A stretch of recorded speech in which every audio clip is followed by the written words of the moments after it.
everyone, and welcome to another training call with SWS TV. And today I'm very excited to have with us Toby Wakelin of Virtual IT, which is a leading IT support company here in London. Welcome to the call, Toby. Hi, Nishit. How are you? I'm doing great, and it's really nice to have you on the call today. Thanks very much for having me. Sure. Toby is a customer service manager at Virtual IT.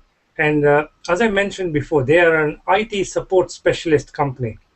So Toby, IT is something that's very critical in everyday business infrastructure, with a lot of services that are being served from various platforms, whether it's mobile, desktop, or working from home, and so on.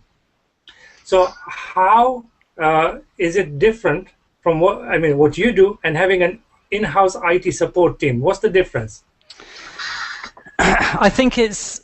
I think IT in the last 10 years has taken a dramatic shift. I think particularly for our sector, which is focused on the small and medium enterprises, it's no longer really sustainable to just have maybe a small server in the corner of your office supported by a man in a van or something. We've got new technologies which in the past 18 months have really started to come to fruition and mature. We all hear about cloud services such as off-site backup now, hosted email, through to infrastructure as a service or software as a service. All of these things I think they lend themselves quite favourably towards actually outsourcing, because if you didn't, the amount of time that one would now have to invest in supporting one's own IT would just detract from you being able to get on with whatever your actual core business function is. So I think it's almost a golden time for outsourcing your IT. Fantastic. So now we know most small businesses would be happy to outsource the IT to a specialist team because it's somebody who knows what they're doing very well. They don't have to hire an extra staff. They don't even have to hire extra equipment or buy extra equipment and buy licenses and things like that. So let's get into a little bit of the kind of services that you offer. What sort of services can be outsourced to a company like yours?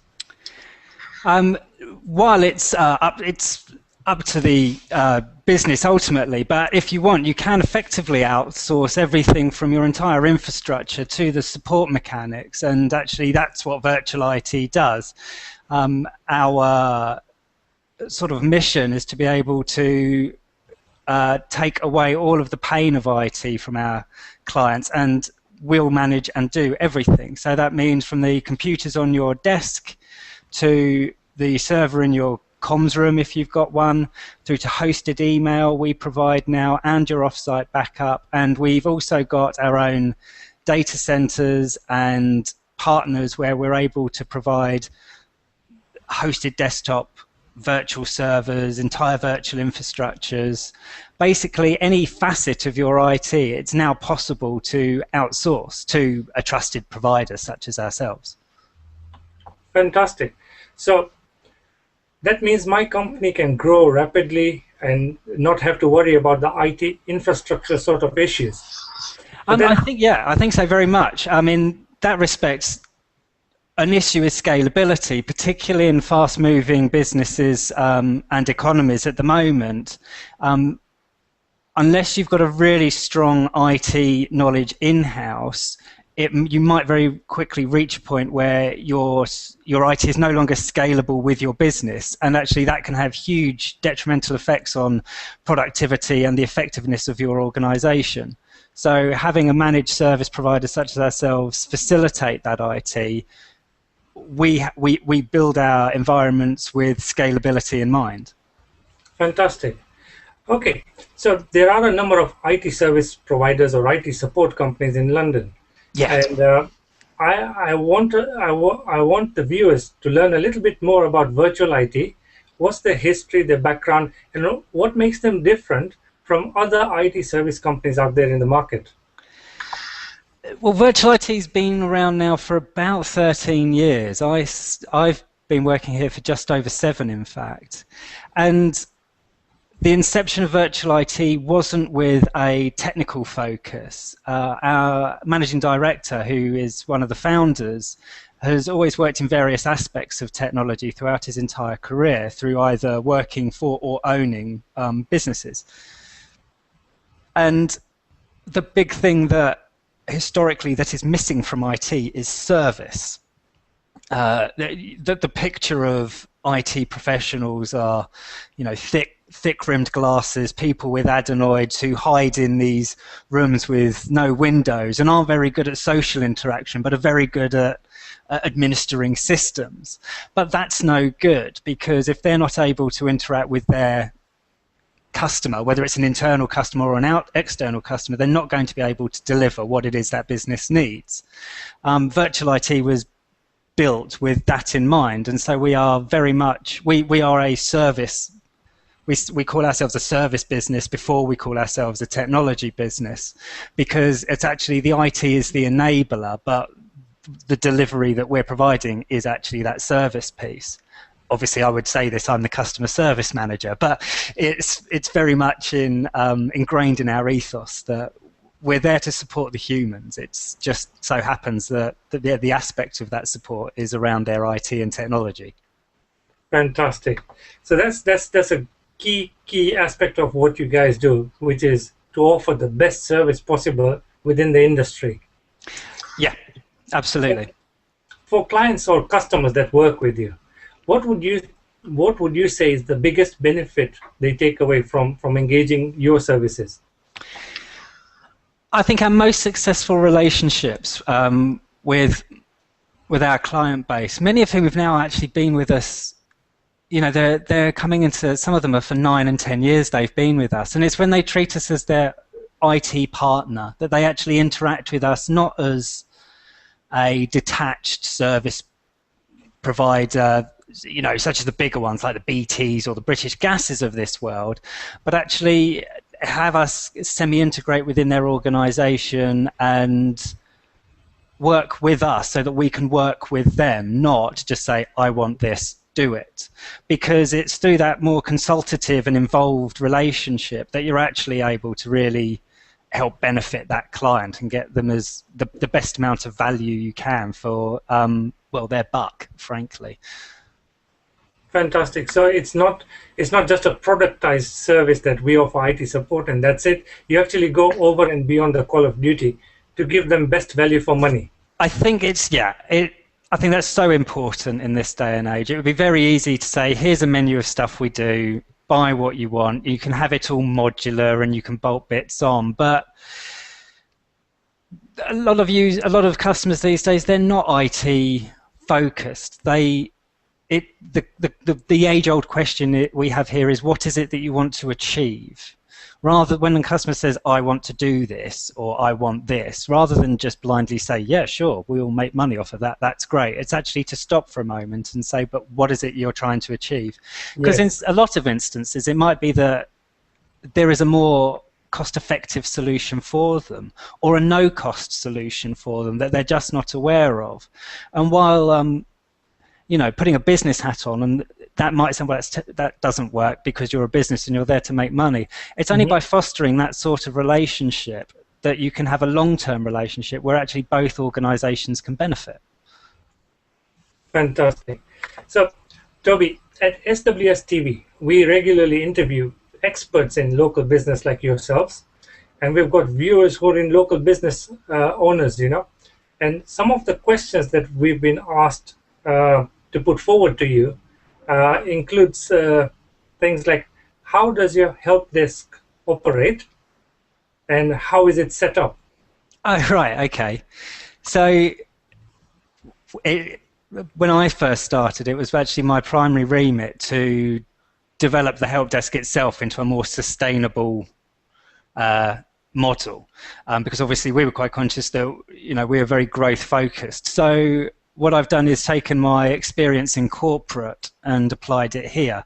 And actually, what you find at Virtual IT now is a very traditional corporate model help desk. We have first line, which forms the physical bulk of the staff. These are the guys who will be there on the phones 24 hours a day, and not just call loggers. They're not just glorified technical secretaries. Their remit is to resolve 85 to 90% of all the issues that get logged with that person. The remaining 10 to 15% that they're not able to resolve would be escalated to one of my two other teams, first being second line, which is they're more experts in bespoke applications, or they would deal with the more protracted issues that might take a few hours, well, quite a few hours, or dare I say in some instances quite a few days to follow through to completion. It's not practical to have someone on the front line doing that, so that's second line's role. Or the network operations team, where it as a business owner, that would be something really, really important to me to know. If I'm to outsource my IT to your company, what's the level of support I would get? And I'm quite comfortable and confident that that's the sort of thing people would be looking out for. Yeah, one of the other advantages as well is that we are 24 hours, 365 days a year. So despite the fact that we have an office in London, and that has core business hours as a normal business, a lot of SMEs, like you mentioned, go, well, but I'm working all hours. How are you going to facilitate me? And that's a big reason why people come to us, is that we also have an out of hours desk where we actually have support. Because it's remote support, we're able to provide a seamless level of service 24 hours a day. And I think that's a big seller for a lot of people, because they just don't have that coming from a man in the van, or actually even just their own internal staff. Yes, as a business owner, it gives me a certain level of confidence, a feeling of comfort that if I have an issue, it's going to be taken care of at the earliest, so my business doesn't suffer. Absolutely, yeah.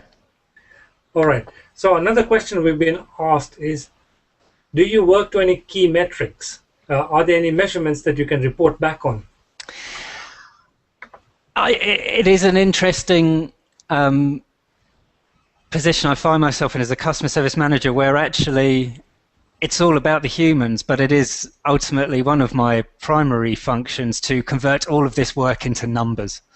We have metrics and numbers for basically everything. Everything is measurable within this environment, which sounds terrible when basically I'm converting all of these staff who are doing a really good job into a series of metrics, but everything is reported on here. As I said earlier, the expectation on first line is that a minimum of 85% of all the issues each individual resolves will be done at first contact or with that person. We've got a median time to close at the moment of about 26 minutes for an issue. That's not to say everything's done in that time, but the vast majority of them are these days. In terms of our SLAs is a popular one in so much as, well, what in our contracts people might say, well, I want everything resolved in this amount of time. We don't have a hard SLA like that here at Virtual IT, because what we believe in is because you're outsourcing your IT and it is to an external desk. It's not like we're sitting in our customers' offices. It's important for our customer to reserve the right to confirm when an issue is resolved. If we were to have a hard SLA, then that would empower us to say, well, as far as we're concerned, this problem's fixed, we're closing this ticket, goodbye. And actually, that's not very good in terms of customer experience. So while we measure metrics and we have kind of this soft SLA to resolve an issue, the customer reserves the right to keep an incident open for as long as possible. We do, however, have commitments to respond. So we do have SLAs for response time. So if you haven't phoned the desk and obviously spoken to someone, which means you have an immediate response time, you can contact us via email or our support portal, and we will, I think in 99% of issues, get back to you within 30 minutes, just to make sure that, give you the comfort that we're aware of your issue, that it's not fallen into a black hole, and we're focused on resolving it for you. Fantastic. So that solves a lot of the key areas of concern for a small business owner. whose entire business may be relying on having that IT system up and running. So a quick response time is brilliant. Yeah, absolutely. I think, and it's it's the real seller is if you're outsourcing your IT, you just want that security to know that the people you're outsourcing it to are committed to that level of communication as well. Even if an issue is going to take a while, most business owners say, I acknowledge that IT can go wrong. That's obviously why IT support companies exist. But the important thing is when they do go wrong, that there is that level of communication and proactive communication throughout that issue or incident, so that people can just focus on the task in hand rather than worrying about when their IT is going to work, if their IT is going to work, or what's actually going on. Great. So just to recap, if there's an issue in my business and I need to speak to somebody, who shall I speak to? Well, you can speak to the way we work it here is obviously we've got the first line team. However, the likes of myself in my ivory tower, we don't manage to stay away either. Basically, all of our clients will be given the main number for the support desk. You can contact us via email, but also what they do have is a list of escalation paths. So my details, all of my team leaders, their details, the account manager, each client will have an account manager, the head of account management, all the way through to our managing director. All of these numbers are made available to our customers.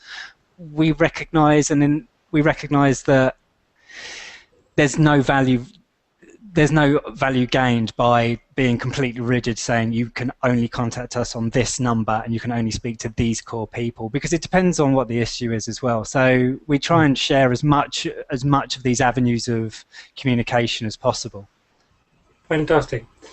Toby, it sounds like Virtual IT is indeed a soundly run company. It has its core principles in place, and you seem to have a good number of clients from what I've had a word with you guys before. So if you've got somebody who would like to find out more about what you offer and how you operate, what is the best way of going about it? How can I contact you? I think in the first instance, the easiest thing to do would actually just to give us a call. I think it's along the bottom of the screen now, but if you call us on 0207 644 2818, you'll be able to speak to one of our sales team, and what they'll be able to do is, rather than just I'll take some details and go for a meeting, you can actually have a chat with them on the phone and just talk about what your challenges currently are for your business, and or simply asking for advice on where they think that we'd be able to help strategically develop their IT within their organization. Okay. Is there any other way we can contact you, say on social media or your website details? Well, yeah, obviously we do live in a digital age, so we've got our website at www.virtualit.biz. That will give you, of course, all the general overview of what we do, where we are, where we come from, the people, and that sort of thing. You'll even see our mission and values, I'm sure. And that will obviously have all of our contact details on as well. But we do also live on YouTube these days, so you can catch our channel there, which is quite good. We've started uploading usability guides as well for popular core applications such as your Microsoft Office and stuff like that. We've also got a Facebook page where we link back to the various blogs and stuff that we do on a bi-weekly basis, I think it is now, and those cover all different sorts of subjects, just really to hopefully share that information with everybody. Fantastic. Well, folks, we've been interviewing Toby Wakelin, a customer service manager at Virtual IT Ltd, which is a specialist IT support company in London. They work with small to medium-sized businesses within the M25 area. And Toby, I must say thank you very much for coming on board and sharing with us what your company does and how you can be of great support to the local businesses in our area. Nishit, it was a pleasure seeing you. So, yeah, thanks very much for having me. No problem. I hope to have you back sometime soon. Yeah, I look forward to it. Possibly for one of your usability guides, where we can have a quick hangout with probably some tips on how to use Outlook or something like that. Yeah, sure thing. Wonderful. So I look forward to seeing you sometime soon, and thank you for sharing your experiences with us. Yeah, thanks again. Folks, at SWS TV, may I remind you, we interview local business experts like Toby and Virtual IT, and we also have a YouTube channel where you'll catch the replay for this Hangout. So thank you very much, and I look forward to having you back on another local business interview.